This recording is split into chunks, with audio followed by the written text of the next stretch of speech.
മഹാന്മാരായ സാദാത്തുക്കൾ സനാഉള്ള തങ്ങൾ, ബഹുമാനപ്പെട്ട സയ്യിദ് ജിഫിരി മുത്തുക്കോയ തങ്ങൾ, ബഹുമാനപ്പെട്ടവർ വരാമെന്ന് നേരത്തെ ഏറ്റിരുന്നു. ആകസ്മികമായ ചെറിയൊരു അസുഖം കാരണം ഹോസ്പിറ്റലിൽ പോയി. അങ്ങനെ ഡോക്ടർമാരുടെ നിർദ്ദേശപ്രകാരം നിർബന്ധമായും റെസ്റ്റ് എടുക്കണമെന്ന് പറഞ്ഞപ്പോ ഇന്ന് രാവിലെയും വിളിച്ചുകൊണ്ട് ഞാൻ മറ്റൊരു സമയത്ത് താമസിയാതെ തന്നെ വരാം, ഇന്ന് എനിക്ക് നിങ്ങളൊരു അഫ്വ് ചെയ്യണമെന്ന് ആവശ്യപ്പെട്ടതനുസരിച്ച് ഇൻഷാ അല്ലാഹ് ബഹുമാനപ്പെട്ടവർ മറ്റൊരു സമയത്ത് വരുമെന്ന് അറിയിച്ചിട്ടുണ്ട്. അല്ലാഹു തആല അവരുടെ രോഗത്തെ ശിഫയാക്കി കൊടുക്കുമാറാവട്ടെ.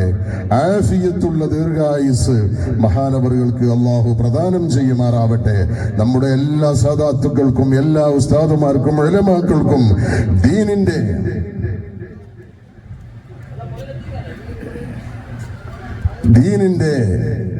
മാർഗത്തിലായി ജീവിക്കുന്ന പ്രബോധനം ചെയ്യുന്ന എല്ലാവർക്കും അല്ലാഹു ആഫിയത്തുള്ള ദീർഘായുസ് പ്രദാനം ചെയ്യുമാറാവട്ടെ. ആമീൻ ബിറഹ്മതിക യാ അർഹമർ റഹീമീൻ. ഇൻഷാ അല്ലാഹ് ഏതാനും സമയത്തിനുള്ളിൽ ബഹുമാനപ്പെട്ട സുൽത്താനുൽ ഉലമ, ഇന്ത്യൻ ഗ്രാൻഡ് മുഫ്തി ബഹുമാനപ്പെട്ട കാന്തപുരം ഉസ്താദ് ഇൻഷാ അല്ലാഹ് നമ്മുടെ മജ്ലിസിലേക്ക് എത്തും. മറ്റ് സാദാത്തുക്കളും അതുപോലെ തന്നെ ഉലമാക്കളൊക്കെ നമ്മുടെ നിസ്കാര സമയമാകുമ്പോഴേക്ക് എത്തും. നിസ്കാര ശേഷം സാധാരണ നാം നിർവഹിക്കാറുള്ളത് പോലെ മൗലിദോതി മഹാന്മാരായ സാദാത്തുക്കൾ ദുആ ചെയ്ത് ഇൻഷാ അല്ലാഹ് ഭക്ഷണവും മറ്റ് സംവിധാനങ്ങളുമുണ്ട്. എല്ലാം കഴിഞ്ഞ് എല്ലാവരും പോകാവൂ എന്ന് ഓർമ്മപ്പെടുത്തി ഞാൻ അവസാനിപ്പിക്കുന്നു. ബഹുമാനപ്പെട്ട സയ്യിദ് അമാനുള്ള തങ്ങളവറുകളെ ആദരപൂർവ്വം ക്ഷണിക്കുന്നു. നമ്മോട് സംസാരിക്കുകയും ദുആ ചെയ്യുകയും ചെയ്യും. അല്ലാഹു ആഫിയത്തുള്ള ദീർഘായുസ് പ്രദാനം ചെയ്യുമാറാവട്ടെ. നമ്മുടെ മുഴിപ്പോത്ത് മഹലിൽ വർഷങ്ങളായി മുദദ്ദിസായി എല്ലാവിധ ഉപദേശങ്ങളും നിർദ്ദേശങ്ങളും ചെയ്യാറുള്ള നമ്മുടെ ഈ മഹത്തായ പരിപാടിയുമായി എല്ലാ അർത്ഥത്തിലും ഒരു സംഘാടകനെ പോലെ നമ്മോട് സഹകരിക്കുന്ന ബഹുമാനപ്പെട്ട സയ്യിദ് അവറുകൾക്ക് അല്ലാഹു ആഫിയത്തുള്ള ദീർഘായുസ് പ്രദാനം ചെയ്യുമാറാവട്ടെ. എല്ലാ സാദാത്തുക്കൾക്കും ഉസ്താദുമാർക്കൊക്കെ അല്ലാഹു ആഫിയത്തുള്ള ദീർഘായുസ് പ്രദാനം ചെയ്യുമാറാവട്ടെ എന്ന് ഓർമ്മപ്പെടുത്തി സയ്യിദ് അവറുകളെ ആദരപൂർവ്വം ക്ഷണിച്ചുകൊണ്ട് ഞാൻ അവസാനിപ്പിക്കുന്നു. അസ്സലാമു അലൈക്കും വറഹ്മത്തുള്ളാഹി വബറകാതുഹു.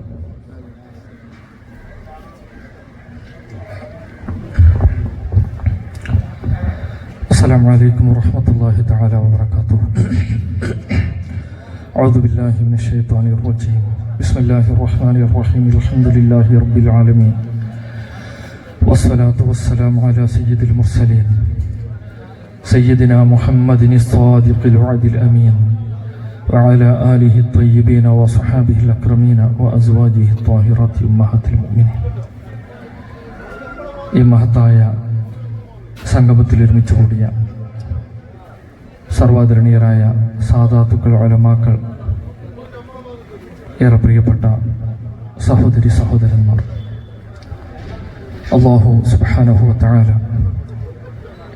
നമ്മുടെ ഒരുമിച്ച് കൂടലൊക്കെ അല്ലാഹു റബ്ബുൽ ഇസ്സത്തിന്റെ തൃപ്തിയിലേക്കും അവൻ്റെ പൊരുത്തത്തിലേക്കും നമ്മെ കൂടുതൽ കൂടുതൽ അടുപ്പിക്കുന്ന സംഗമങ്ങളൊക്കെ അല്ലാഹു മാറ്റി തരട്ടെ. നമ്മുടെയൊക്കെ എല്ലാവിധ ചെറുതും വലുതുമായ പാപങ്ങൾ അല്ലാഹു സുബ്ഹാനഹു വ തആല നമുക്കൊക്കെ വിട്ടുപുറത്ത് മാപ്പാക്കി തരികയും ചെയ്യട്ടെ. വിശദമായ ഒരു ഭാഷണത്തിന് മുതിരുന്നില്ല. അല്ലാഹു റബ്ബുൽ ഇസ്സത്തിന്റെ തൃപ്തി, അവൻ്റെ പൊരുത്തം, അവൻ്റെ സ്നേഹം, ഇതൊക്കെ സമ്പാദിക്കാൻ ആവശ്യമായ, ഇതൊക്കെ സ്വായത്തമാക്കാൻ ആവശ്യമായ പ്രവർത്തനങ്ങളുമായി നമ്മുടെ ജീവിതത്തിനെ നാം ചിട്ടപ്പെടുത്തേണ്ടതുണ്ട്. അല്ലാഹു റബ്ബുൽ ഇസ്സത്തിന്റെ സൃഷ്ടികളിൽ അല്ലാഹു സുബ്ഹാനഹു വ തആല ഏറെ പ്രാധാന്യം നൽകിയ, ഏറെ ആദരിച്ച, മറ്റു സൃഷ്ടിജാലങ്ങളിൽ നിന്നും വ്യത്യസ്തമായി കൊണ്ട് ഏറെ പ്രത്യേകതകൾ അല്ലാഹു നൽകിയ ഒരു സൃഷ്ടിയാണ് മനുഷ്യൻ എന്ന് പറഞ്ഞാൽ. മഹാനായ സയ്യിദുന ആദം അലൈഹിസ്സലാത്തു വസ്സലാം മുതൽക്ക് ഞാനും നിങ്ങളും ഉൾപ്പെടുന്ന ഈ മനുഷ്യരാശിയെ അല്ലാഹു സുബ്ഹാനഹു വ തആല സൃഷ്ടിച്ചത് അവൻ്റെ മറ്റ് സൃഷ്ടിപ്പുകളിൽ നിന്നും ചില വ്യത്യസ്തമായ പ്രത്യേകതകളോടുകൂടി അല്ലാഹു റബ്ബുൽ ഇസ്സത്ത് സൃഷ്ടിച്ചൊരു സൃഷ്ടിപ്പാണ് മനുഷ്യന്റെ സൃഷ്ടിപ്പ്. ഈ ദുനിയാവിൽ, ഈ ഭൂമിയിൽ ചില വ്യക്തമായ നിയമനിർദ്ദേശങ്ങളുടെ അടിസ്ഥാനത്തിൽ ജീവിക്കാൻ കൽപ്പിക്കപ്പെട്ട ഒരു വിഭാഗം. നാളെ അള്ളാഹുവിൻ്റെ കോടതിയിൽ നമ്മുടെ ഓരോ പ്രവർത്തനങ്ങൾക്കും ചലനങ്ങൾക്കും മറുപടി പറയേണ്ട ആളുകൾ. അള്ളാഹു സുബ്ഹാനഹു വ തആല വിശുദ്ധമായ ഖുർആൻ ഷരീഫിലൂടെ നമ്മോട് ചോദിക്കുന്നുണ്ട്, അഫഹസിബ്തും അന്നമാ ഖലഖനാകും അബസാ വഅന്നകും ഇലൈനാ ലാ തുർജഊൻ. നിങ്ങൾ ഭാവിച്ചു പോകുന്നുണ്ടോ? അന്നമാ ഖലഖനാകും അബസാ, നിങ്ങളെ വെറുതെ അങ്ങ് ഒരു കളിതമാശയായ നിലയിൽ നിങ്ങളെ പടച്ചതാണെന്ന് നിങ്ങൾ ഭാവിച്ചു പോകുന്നുണ്ടോ? വഅന്നകും ഇലൈനാ ലാ തുർജഊൻ, എന്നിലേക്ക് നിങ്ങൾ മടക്കപ്പെടുകയില്ലെന്ന് നിങ്ങൾ ഭാവിച്ചു പോകുന്നുണ്ടോ? നിങ്ങൾ അങ്ങനെ ഭാവിക്കണ്ട. വെറുതെ ഒരു കളിതമാശ എന്ന നിലയിലുള്ള ഒരു സൃഷ്ടിപ്പല്ല മനുഷ്യന്റെ സൃഷ്ടിപ്പ്. നേരെ മറിച്ച് അത് കൃത്യമായ ഒരു ലക്ഷ്യത്തിന്റെയും മാനദണ്ഡത്തിന്റെയും മറ്റു ജീവജാലങ്ങളിൽ നിന്നും വ്യത്യസ്തമായ ലക്ഷ്യങ്ങളുടെയും മാനദണ്ഡങ്ങളുടെയും അടിസ്ഥാനത്തിലാണ് അല്ലാഹു സുബ്ഹാനഹു വ തആല ഞാനും നിങ്ങളും ഉൾപ്പെടുന്ന ഈ മനുഷ്യരാശിയെ ഭൂമിയിലേക്ക് പടച്ചയച്ചത്. അപ്പൊ മനുഷ്യന്റെ സൃഷ്ടിപ്പിന് കൃത്യമായൊരു ലക്ഷ്യവും ഒരു മാനദണ്ഡവും ഉണ്ടെന്ന് വ്യക്തമാണ്. അപ്പോ എന്താണ് നമ്മുടെ സൃഷ്ടിപ്പ് കൊണ്ടുള്ള ഉദ്ദേശം? നമ്മളെ അല്ലാഹു സുബ്ഹാനഹു വ തആല, നമ്മൾ രാവിലെയാവണ്, ഉച്ചയാവണ്, രാത്രിയാവണ്, എന്നാൽ നമ്മുടെ ഈ സൃഷ്ടിപ്പ് കൊണ്ട് ഭൂമിയിൽ നമുക്ക് ചെയ്തു തീർക്കാനുള്ള കാര്യം എന്താണ്? മറ്റൊരായത്തിലൂടെ അല്ലാഹു റബ്ബുൽ ഇസ്സത്ത് പറയുന്നു, വമാ ഖലഖ്തുൽ ജിന്ന വൽ ഇൻസ ഇല്ലാ ലിയഅ്ബുദൂൻ. മനുഷ്യൻ ജിന്ന് ഈ രണ്ട് വർഗത്തെ ഞാൻ പടച്ചത് എന്നെ ആരാധിക്കാൻ വേണ്ടി മാത്രമാണ് എന്ന് അല്ലാഹു റബ്ബുൽ ഇസ്സത്ത് പറയുന്നു. അപ്പൊ മനുഷ്യ സൃഷ്ടിപ്പിന്റെ ലക്ഷ്യം എന്ന് പറഞ്ഞാൽ അല്ലാഹു റബ്ബുൽ ഇസ്സത്തിന് ആരാധനകൾ അർപ്പിക്കുകയും അവന്റെ തൃപ്തിയും അവന്റെ പൊരുത്തവും സ്വായത്തമാക്കി അവന്റെ ഇഷ്ടദാസനെന്ന അത്യുന്നതമായ ഗുണം സിദ്ധിച്ച് അത് സ്വായത്തമാക്കി ഈമാനോടുകൂടി ഭൂമിയിൽ നിന്നും മരണപ്പെട്ടു പോവുക എന്നുള്ളതാണ്. അള്ളാഹുദിനൊക്കെ നമുക്കൊക്കെ തൗഫീഖ് നൽകി അനുഗ്രഹിക്കട്ടെ. അതുകൊണ്ട് എൻ്റെ പ്രിയപ്പെട്ടവരോട് പറയാനുള്ളത്, അല്ലാഹു സുബ്ഹാനഹു വ തആല നമ്മളെ എന്തിന് ഭൂമിയിലേക്ക് സൃഷ്ടിച്ചയച്ചോ അതിൽ ഒതുങ്ങി നിന്നുകൊണ്ട് നമ്മുടെ ജീവിതം നമ്മൾ ക്രമീകരിക്കാൻ തയ്യാറാവണം. നമ്മുടെ ദൈനംദിന ജീവിതങ്ങൾ, നമ്മുടെ സാഹചര്യങ്ങൾ, അതിൻ്റെയൊക്കെ ക്രമീകരണം അള്ളാഹു എന്തിനു വേണ്ടിയാണോ നമ്മളെ സൃഷ്ടിച്ചയച്ചത് അത് മാനദണ്ഡമായി കൊണ്ട് ആ നിലക്ക് അതിനെ ക്രമീകരിക്കാനുള്ള ഒരു സന്നദ്ധത നമുക്ക് വേണം. അല്ലെങ്കിൽ നമ്മൾ വലിയ അപകടങ്ങളിലേക്ക് ചെന്ന് പതിക്കും. അള്ളാഹു അത്തരം അവസ്ഥകളൊക്കെ നമ്മളെയൊക്കെ കാത്തുരക്ഷിക്കട്ടെ. നിങ്ങൾ നോക്കി, ഇന്നിവിടെ നമ്മൾ ഒരുമിച്ച് കൂടുകയാണ്.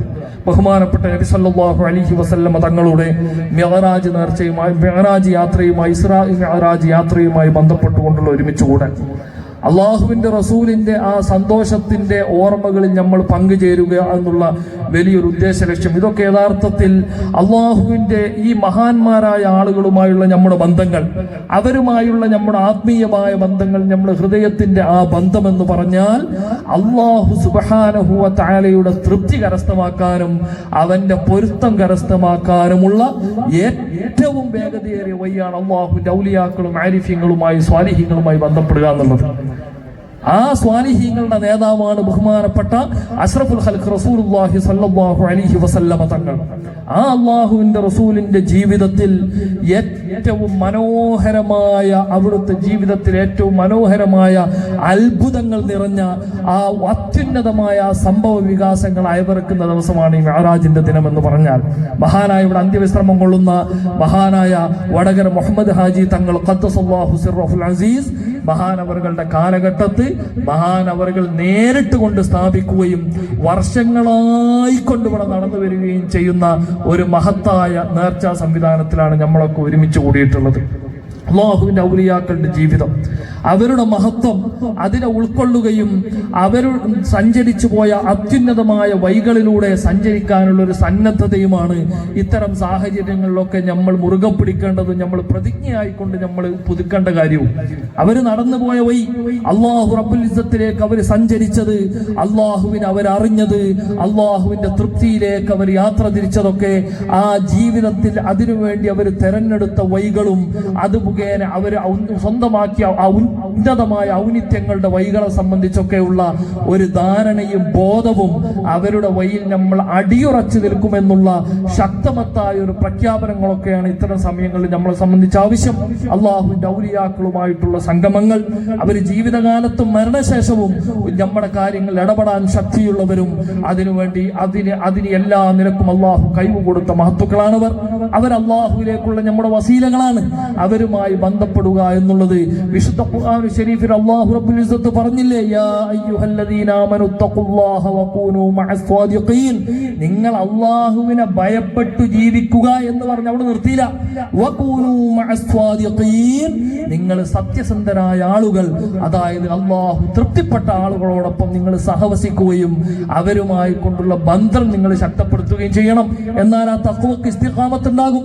ആ തഖ്വ ഇടറിപ്പോവില്ല, ആ തഖ്വ പതറിപ്പോവില്ല. താൽക്കാലികമായ ഒരു പ്രത്യേകമായ ഒരു സാഹചര്യത്തിൽ മാത്രം രൂപപ്പെടുന്ന ഒരു സംവിധാനമായി മാറൂല. നേരെ മറിച്ച് നമ്മുടെ ഓരോ ചലനങ്ങളിലും ആ ഉന്നതമായ അവസ്ഥകൾ നമ്മൾ സ്വായത്തമാക്കാനുള്ള കഴിവ് നമ്മൾ ആർജിച്ചെടുക്കേണ്ടത്, ആ കഴിവ് നമ്മളിലേക്ക് ആർജിക്കപ്പെടാൻ, അത് നമ്മളിലേക്ക് നൽകാൻ അല്ലാഹു സുബ്ഹാനഹു വ തആല നിയോഗിച്ച ആളുകളാണ് നബി സല്ലല്ലാഹു അലൈഹി വസല്ലമ തങ്ങൾ ഉൾപ്പെടെയുള്ള അംബിയാ മുർസലുകൾ അലൈഹിമുസ്സലാത്തു വസ്സലാം.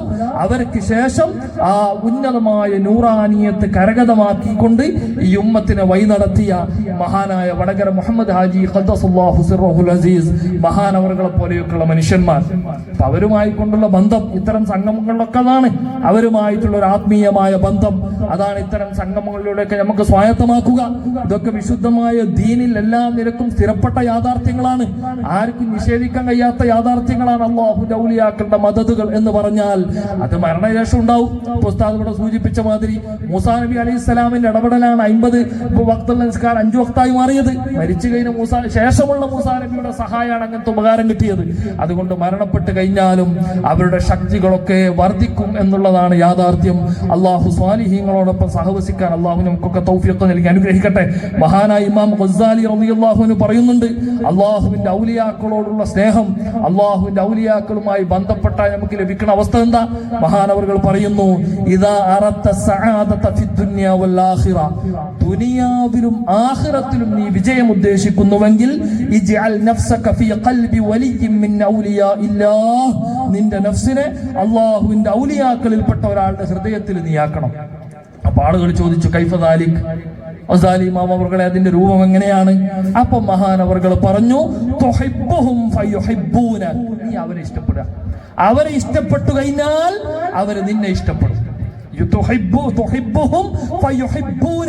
നീ അള്ളാഹുവിന്റെ ഔലിയാക്കളെ ഇഷ്ടപ്പെടുക. മുഹമ്മദ് ഹാജി തങ്ങളെ പോലെയുള്ള മഹാനായ സിയം വലിയുല്ലാഹി മടവൂർ ഖദ്ദസല്ലാഹു സിർറഹുൽ അസീസിനെ പോലെയുള്ള നമ്മുടെ കാലഘട്ടത്തിൽ, നമ്മുടെ മുൻകാലത്തും അതിന്റെ മുന്നെയൊക്കെ ജീവിച്ച മഹാരഥന്മാരായ ശൈഖ് മുഹ്യിദ്ദീൻ അബ്ദുൽ ഖാദിർ ജീലാനിയെ പോലെ, മഹാനായ സുൽത്താനുൽ ആരിഫീൻ അഹ്മദുൽ കബീർ റിഫായിയെ പോലെയുള്ള മഹാരഥന്മാരായ അള്ളാഹുവിന്റെ ഔലിയാക്കളും ആരിഫീങ്ങളും ആയ ആളുകൾ ഭൂമിയിൽ അള്ളാഹുവിന്റെ ഖലീഫമാരായിക്കൊണ്ട് മനുഷ്യരെ നേർവഴിയിൽ നടത്തുകയും മനുഷ്യ വംശത്തിനു തന്നെ വിശുദ്ധമായ തൗഹീദിന്റെയും ആ വിശുദ്ധമായ വഴികളുടെയും പ്രഭ പരത്തി കൊടുത്ത ഇങ്ങനത്തെ മഹാന്മാരെ നീ ഇഷ്ടപ്പെടുക. അങ്ങനെ ഇഷ്ടപ്പെട്ടു കഴിഞ്ഞാൽ അവര് നിന്നെയും ഇഷ്ടപ്പെടും.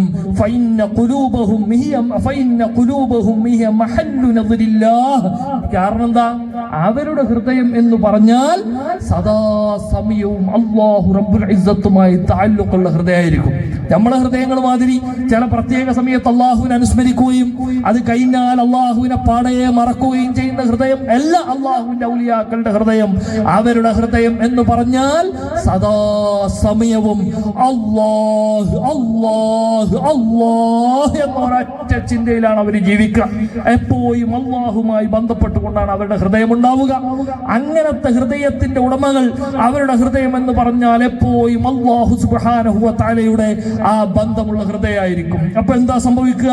ലഅല്ലല്ലാഹു യജിദുക ഫീ ഖൽബിഹി ഫയർഹമക്, അല്ലാഹു അവന്റെ ഹൃദയത്തിൽ നോക്കുന്ന സമയത്ത് നമ്മളെ പോലെയുള്ള സാധുക്കളുടെ പേരുകൾ അവർ നമ്മളിൽ വെക്കുന്ന സ്നേഹം കാരണമായി കൊണ്ട് അവരുടെ ഹൃദയത്തിൽ ഉണ്ടാവുകയും അല്ലാഹു അവർക്ക് നമ്മോടുള്ള സ്നേഹം കാരണമായി കൊണ്ട് അല്ലാഹു റബ്ബുൽ ഇസ്സത്ത് നിനക്ക് റഹ്മത്ത് ചെയ്തേക്കാമെന്ന് ഇമാം ഗസ്സാലി റളിയല്ലാഹു അൻഹു വിശദീകരിക്കുകയാണ്. നിങ്ങൾ നോക്കിയേ, വളരെ കൃത്യമാണ്. ആ മഹബത്തിന്റെ ഭാഗമായി കൊണ്ടാണ് നമ്മളിവിടെ ഒരുമിച്ച് കൂടുന്നത്. ആ ആദരവിന്റെ ഭാഗമായി കൊണ്ടാണ് ഒരുമിച്ച് കൂടുന്നത്. ഇതൊരു വൈകേടോ അല്ലെങ്കിൽ വല്ല തോന്നിയാസോ അല്ല. ഇത് വിശുദ്ധമായ ദീനിൽ ആധികാരികമായി സ്ഥിരപ്പെട്ട യാഥാർത്ഥ്യങ്ങളാണ്. ഇതൊന്നും ഒരു കണ്ണുപൊട്ടനല്ലാതെ ഇങ്ങനത്തെ സംഗതി ഒന്നും നിഷേധിക്കാൻ കഴിയൂല. നമ്മളിവിടെ ഒരുമിച്ച് കൂടി എന്തിനാ? അള്ളാഹുവിന്റെ ഔലിയാക്കളെ അനുസ്മരിക്കാൻ, പുന്നാര നബി സല്ലല്ലാഹു അലൈഹി വസല്ലമ തങ്ങളുടെ ഇസ്രാഇന്റെയും മിഅ്റാജിന്റെയും ഓർമ്മകളെ ഓർക്കാൻ വേണ്ടിയാണ് നമ്മൾ ഒരുമിച്ച് കൂടിയിട്ടുള്ളത്. അത് വളരെ ദീൻ വളരെ ഫضل നൽകുകയും അതിനെ പ്രോത്സാഹനം നൽകുകയും ചെയ്യുന്ന സംഗതിയാണ്. അതുകൊണ്ട് ഞാൻ ദീർഘിപ്പിക്കുന്നില്ല. ഇത്തരം മജ്‌ലിസുകളിലൊക്കെ നമ്മൾ ഒരുമിച്ച് കൂടുകയും അള്ളാഹുവിന്റെ ഔലിയാക്കളും ആരിഫീങ്ങളുമായുള്ള ബന്ധത്തിലൊക്കെ നമ്മൾ മുന്നേറുകയും ചെയ്യണം. മഹാനായ ഇമാം അഹ്മദ് ബിൻ ഹർബ് റളിയല്ലാഹു അൻഹുവിന്റെ ഒരു വാക്കുണ്ട്. ആ വാക്ക് സമയത്ത് ഉദ്ധരിക്കണമെന്ന് തോന്നുകയാണ്. അതുകൂടി ഉദ്ധരിച്ച് ഞാൻ അവസാനിപ്പിക്കും. മഹാനവറുകൾ പറയുന്നു, അബത്തുല്ലാഹ 50 സന. ഔലിയാക്കളിൽ വലിയ സ്ഥാനം വഹിച്ച മഹാനാണ് അഹ്മദ് ബിൻ ഹർബ് റളിയല്ലാഹു അൻഹു. അള്ളാഹുവിന് ഞാൻ 50 കൊല്ലം ഇബാദത്ത് ചെയ്തു. ഫമാ വജദ്തു ഹലാവത്തൽ ഇബാദ. ഇബാദത്തിന്റെ മാധുര്യം എനിക്ക് ലഭിക്കാൻ സാധിച്ചില്ല. ഇബാദത്തിന്റെ ആ രസം, ആ മധുരം നുകരാൻ എനിക്ക് സാധിച്ചില്ല. ഹത്താ തറക്തു സലാസത അശിയാ. 3 കാര്യങ്ങൾ ഞാൻ ഒഴിവാക്കുന്നത് വരെ. ഞാൻ 50 കൊല്ലം ഇബാദത്തിലായി കൊണ്ട് കൂടി. പക്ഷേ ഇബാദത്തിന്റെ ആ മാധുര്യം, ആ ലസ്സത്ത്, അല്ലാഹ് എന്ന് പറഞ്ഞ അത്യുന്നതമായ നമ്മുടെ സർവ്വ വിശദീകരണങ്ങൾക്കും അപ്പുറമുള്ള അല്ലാഹ് എന്നുള്ള ആ രസം, ആ മാധുര്യം അനുഭവിക്കാൻ എനിക്ക് സാധിച്ചില്ല. 3 കാര്യങ്ങൾ ഒഴിവാക്കുന്നത് വരെ. എന്താണ് ആ 3 കാര്യങ്ങൾ? മഹാനവറുകൾ പറയാണ്, തറക്തു റിളന്നാസി ഹത്താ ഖദർതു അൻ അതകല്ലമ ബിൽ ഹഖ്. ജനങ്ങളുടെ തൃപ്തി ഞാൻ ഒഴിവാക്കി. ജനങ്ങൾ എന്നെ തൃപ്തിപ്പെടുന്നുണ്ടോ എന്നുള്ള ചിന്ത, ജനങ്ങൾ എന്നോട് താല്പര്യമുള്ളവരാണോ എന്നുള്ള ചിന്ത ഞാൻ ഒഴിവാക്കി. അങ്ങനെ എനിക്ക് സത്യം പറയാൻ സാധിച്ചു എന്നാണ് മഹാനവറുകൾ പറയുന്നത്. ജനങ്ങളുടെ തൃപ്തി, മോശമായ ആളുകളുടെ തൃപ്തി നേടുക, അതിങ്ങനെ ഞാൻ പണ്ട് കാലത്ത് അത് ശ്രദ്ധിക്കുമായിരുന്നു. അത് ഞാൻ അങ്ങ് ഒഴിവാക്കിയപ്പോൾ എനിക്ക് സത്യം പറയാൻ സാധിച്ചു. ഒന്നാമത് മഹാനവറുകൾ ഒഴിവാക്കിയ കാര്യം അതാണ്. രണ്ടാമത്തെ കാര്യം, 50 കൊല്ലം ഇബാദത്ത് ചെയ്തിട്ട് പറയാണ്, എനിക്ക് ഇബാദത്തിന്റെ രസം അനുഭവിക്കാൻ സാധിച്ചില്ല. അങ്ങനെ 3 കാര്യങ്ങൾ ഞാൻ ഒഴിവാക്കിയപ്പോൾ മാത്രമാണ് എനിക്ക് അള്ളാഹുവിനെ അറിയാൻ സാധിച്ചത്, ഇബാദത്തിന്റെ മാധുര്യം അനുഭവിക്കാൻ സാധിച്ചത്. ഒന്നാമത്തെ എന്താ? ഞാൻ ജനങ്ങളുടെ തൃപ്തി തേടൽ ഞാൻ ഒഴിവാക്കി. അങ്ങനെ എനിക്ക് സത്യം പറയാൻ സാധിച്ചു. രണ്ടാമത്തതോ, വതറക്തു സുഹ്ബത്തൽ ഫാസിഖീൻ. തെമ്മാടികളായ ആളുകളുമായുള്ള ബന്ധം അത് ഞാൻ ഒഴിവാക്കി. രണ്ടാമൊരു ബന്ധേ സംഭവിക്കും. ഒന്നിരിക്കാൻ തമ്മാടികളുമായിട്ട് ബന്ധമുണ്ടാവും, അല്ലെ സ്വാലിഹീങ്ങളുമായിട്ട് ബന്ധമുണ്ടാവും. രണ്ടും കൂടി ഒരുമിച്ച് കൂടുതൽ സാധിക്കൂല. അത് ഏത് വേണമെന്ന് നമ്മൾ ആലോചിച്ച് തീരുമാനിച്ചു കൊള്ളുക. തറക്തു സുഹ്ബത്തൽ ഫാസിഖീൻ. തമ്മാടികളുടെ സുഹ്ബത്തിനെ ഞാൻ ഒഴിവാക്കി. ഹത്താ വജദ്തു സുഹ്ബത്ത സ്വാലിഹീൻ. അങ്ങനെ എനിക്ക് അല്ലാഹു റബ്ബുൽ ഇസ്സത്ത് നല്ല സ്വാലിഹീങ്ങളായ ആളുകളുടെ സാന്നിധ്യം അല്ലാഹു എനിക്ക് നൽകി. മൂന്നാമത് മഹാനവറുകൾ ഒഴിവാക്കിയതോ, വതറക്തു ഹലാവത്ത ദുനിയ. ദുനിയാവിന്റെ ജീവിതത്തിന്റെ ആ രസത്തിലും പളവളപ്പിലും ഞാൻ വഞ്ചിതനായില്ല. അതിനെ ഞാൻ ഒഴിവാക്കി. ഹത്താ വജദ്തു ഹലാവത്തൽ ആഖിറ. അങ്ങനെ ദുനിയാവിൽ വെച്ച് തന്നെ ആഖിറത്തിന്റെ ഉന്നതമായ രസം അനുഭവിക്കാൻ എനിക്ക് സാധിച്ചു. നമ്മൾ വളരെ ജീവിതത്തിൽ ചിന്തിക്കേണ്ട ഒരു കാര്യമാണത്. ഈ 3 സംഗതികളാണ് പലപ്പോഴും, പ്രത്യേകിച്ച് മോശമായ ആളുകളോടൊപ്പമുള്ള സഹവാസം, വൃത്തിഹീനമായ ആളുകളോടൊപ്പം സഹവസിച്ചു കഴിഞ്ഞാൽ സ്വാലിഹീങ്ങളായ ആളുകളുമായി നമുക്ക് സഹവസിക്കാൻ ചിലപ്പോൾ അല്ലാഹു തൗഫീഖ് നൽകൂല. അതുകൊണ്ട് സ്വാലിഹീങ്ങളോട് സഹവസിക്കുകയും അവരുടെ വഴികളിൽ നമ്മൾ സഞ്ചരിക്കുകയും അവരുടെ പാതകളെ കുറിച്ച് പഠിക്കുകയും അത് ജീവിതത്തിൽ പകർത്താനുള്ള സന്നദ്ധത നമ്മളൊക്കെ തയ്യാറാവുക. അതുകൊണ്ട് ഇത്തരം നേർച്ചകൾ ഇതെല്ലാ വർഷവും ഇവിടെ വളരെ വിപുലമായി കൊണ്ട് തന്നെ നടക്കണം. അതിനുവേണ്ടി എല്ലാ ആളുകളും സഹകരിക്കണം. ഇത്തരം സംഗതികളൊന്നും നമ്മുടെ നാടുകളിൽ നിലച്ചു പോകാൻ പാടില്ല. ഒരുപാട് നന്മയുടെ അടയാളങ്ങൾ നമ്മുടെ നാടുകളിൽ നിലച്ചു പോവുകയും അതിനെയൊക്കെ വളരെ മോശമായ നിലയിൽ പരിഹസിക്കപ്പെടുകയും ചെയ്യുന്ന ദയനീയമായ ഒരു കാലഘട്ടത്താണ് നമ്മളൊക്കെ ജീവിക്കുന്നത്. ആ കാലഘട്ടത്തൊക്കെ ഇത്തരം സംഗമങ്ങളും ഇത്തരം ഒരുമിച്ച് കൂടലുകളും നമ്മുടെ പാരമ്പര്യത്തെയും നമ്മുടെ വിശ്വാസങ്ങളെയും സംരക്ഷിക്കാൻ അത് സാധിക്കും. നമ്മൾ ഏത് സമയത്തും നമ്മുടെ വിശ്വാസത്തിൽ അടിയുറച്ചു നിൽക്കുകയും അല്ലെങ്കിൽ നമ്മൾ എന്ത് സംഭവിക്കും, വലിയ അപകടങ്ങൾ വന്ന് ഭവിക്കുകയും നമ്മൾ പരാജയത്തിന്റെ കയ്പ് നീർ നമ്മൾ കുടിക്കേണ്ടി വരുമെന്ന കാര്യത്തിൽ യാതൊരു തർക്കവുമില്ല. കാരണം ഒരു മനുഷ്യൻ വ്യക്തിപരമായി വല്ല തെറ്റും ചെയ്യണ മാതിരിയല്ല അവന്റെ വിശ്വാസം പിഴക്കുക എന്ന് പറഞ്ഞാൽ അതിന്റെ ഗൗരവം അവന്റെ ഈ വിശ്വാസവുമായി കുഫറുമായിക്കൊണ്ട് അവന്റെ റിദ്ദത്തും ഈമാനുമായിക്കൊണ്ട് പോലും ബന്ധപ്പെടുന്ന കാര്യമാണ്. അതുകൊണ്ട് അതിനെയൊക്കെ ഗൗരവത്തിലെടുക്കുക. ഇത്തരം സംഗമങ്ങൾക്ക് എല്ലാ സഹായങ്ങളും നിങ്ങൾ ചെയ്യുകയും ഇത് ഖിയാമത്ത് നാളോളം ഇവിടെ നിലനിർത്താൻ നിങ്ങൾ സന്നദ്ധരാവുകയും അതിനുവേണ്ടി അവരുടെ മക്കളൊക്കെ ഇവിടെ ഉണ്ട്, അവരൊക്കെ അതിനുവേണ്ടി ധാരാളം കഷ്ടപ്പെടുന്നു, അധ്വാനിക്കുന്നു. നിങ്ങളെല്ലാവരും കൂട്ടായിക്കൊണ്ട് അവരുടെ മുഹബ്ബീങ്ങളായ ആളുകൾ അവരോടൊക്കെ നമ്മൾ വഫാത്തായി കഴിഞ്ഞാൽ ചെയ്യാൻ പറ്റുന്ന ഏറ്റവും വലിയ നന്ദി എന്താ? അവര് ജീവിതകാലത്ത് സംവിധാനിച്ച സംവിധാനങ്ങളെയും അവര് നടന്നുപോയ വഴികളെ സ്വായത്തമാക്കുകയും ആ സംവിധാനങ്ങൾക്ക് വേണ്ട എല്ലാ സഹായ സഹകരണങ്ങളും നമ്മൾക്ക് കഴിയുന്ന രീതിയിലൊക്കെ സമർപ്പണ ബോധത്തോടുകൂടി ഇഖ്ലാസോടുകൂടി നമ്മൾ സമർപ്പിക്കുക എന്നുള്ളതാണ് ഇത്തരം മഹത്തുക്കളായ ആളുകളോട് അവരുടെ വഫാത്തിന്റെ ശേഷം നമുക്ക് ചെയ്യാൻ പറ്റുന്ന ഏറ്റവും വലിയ നന്ദി, ഏറ്റവും വലിയ ശുക്ർ എന്ന് പറഞ്ഞാൽ. അതുകൊണ്ട് അതൊക്കെ മനസ്സിലാക്കുക, ഉൾക്കൊള്ളുക. ഞാൻ അവസാനിപ്പിക്കുകയാണ്. എല്ലാവരും എനിക്ക് വേണ്ടി ദുആ ചെയ്യണം. അല്ലാഹു റബ്ബുൽ ഇസ്സത്ത് നമ്മളെയൊക്കെ സ്വാലിഹീങ്ങൾ ഉൾപ്പെടുത്തട്ടെ. നമ്മൾക്കിടയിൽ എല്ലാവിധ നന്മയിലേക്കും അല്ലാഹു നമ്മുടെ ഹൃദയങ്ങൾ അടുപ്പിക്കുകയും തിന്മയിൽ നിന്നും അകന്നു പോകാനുള്ള തൗഫീഖ് അല്ലാഹു നമുക്കൊക്കെ നൽകി അനുഗ്രഹിക്കട്ടെ. വാഖിറു ദഅവാന അനിൽ ഹംദുലില്ലാഹി റബ്ബിൽ ആലമീൻ. അസ്സലാമു അലൈക്കും വറഹ്മത്തുള്ളാഹി തആല വബറകാതുഹു.